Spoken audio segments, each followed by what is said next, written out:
വിദേശ തൊഴിൽ പരിശീലനത്തിനും തൊഴിലവസരങ്ങൾക്കും Little Flower Engineering Institute Kalamassery. പഠിച്ചാൽ ജോലി ഉറപ്പാണ്. സകലമാന സഖ്യ നീക്കങ്ങളുടെയും സാധ്യതകളാണ് ഇപ്പോൾ കോൺഗ്രസ് നേതൃത്വം പരിശോധിക്കുന്നത്.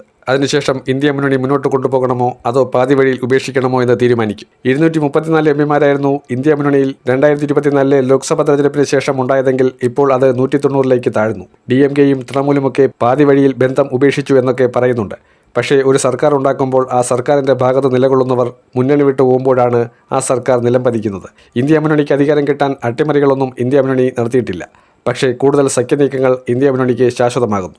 ദക്ഷിണേന്ത്യയിൽ പ്രത്യേകിച്ചും കേരളം, തമിഴ്നാട്, കർണാടക, ആന്ധ്ര, തെലങ്കാന എന്നീ സ്ഥലങ്ങളിൽ കോൺഗ്രസ് നേതൃത്വത്തിൻ്റെ ശക്തമായ വേരോട്ടമുണ്ട്. അതിൽ ആന്ധ്രയിലും തമിഴ്നാട്ടിലും കോൺഗ്രസ് ദുർബലമായി അവശേഷിക്കുന്നു. എങ്കിൽ പോലും ആന്ധ്രയിൽ ജഗൻമോഹനുമായി കൈകോർത്തുകൊണ്ട് മുന്നോട്ടു പോവുകയും തമിഴ്നാട്ടിൽ തമിഴക വെട്ടിക്കഴകവുമായി ലോക്സഭാ സീറ്റ് പങ്കുവയ്ക്കുന്നതിൻ്റെ സാധ്യതകൾ തുറന്നിടുകയും ചെയ്തിരിക്കുകയാണ്. തമിഴ്നാട്ടിൽ 2 ക്യാബിനറ്റ് മന്ത്രിമാർ കോൺഗ്രസിനെ പ്രതിനിധീകരിച്ച് ക്യാബിനറ്റിലുണ്ട്. അതിലൊന്ന് ഉന്നത വിദ്യാഭ്യാസം കൈകാര്യം ചെയ്യുന്ന പോർട്ട്ഫോളിയോയും മറ്റൊന്ന് തമിഴ്നാടിൻ്റെ സാംസ്കാരികവും ടൂറിസം ഉൾപ്പെടെയുള്ള വകുപ്പുകൾ കൈകാര്യം ചെയ്യുന്ന മന്ത്രിയുമാണ്.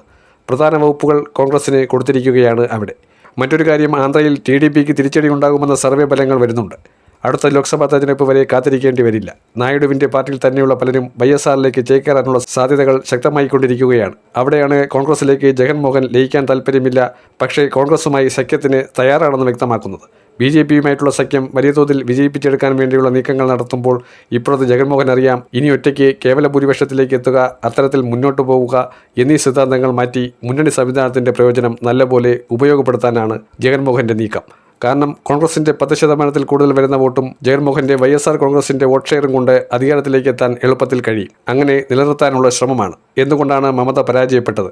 മമത കോൺഗ്രസിൻ്റെ വിശ്വാസ്യത പിടിച്ചുപറ്റാൻ ശ്രമിച്ചില്ല.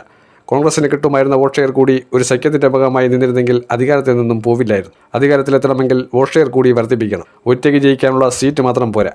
അത് മനസ്സിലാക്കിയാണ് പ്രതിപക്ഷത്തിരിക്കുന്ന ജഗൻ കോൺഗ്രസുമായി ഒരു ഉടമ്പടിയിലേക്ക് എത്തിച്ചേർന്നിരിക്കുന്നത്.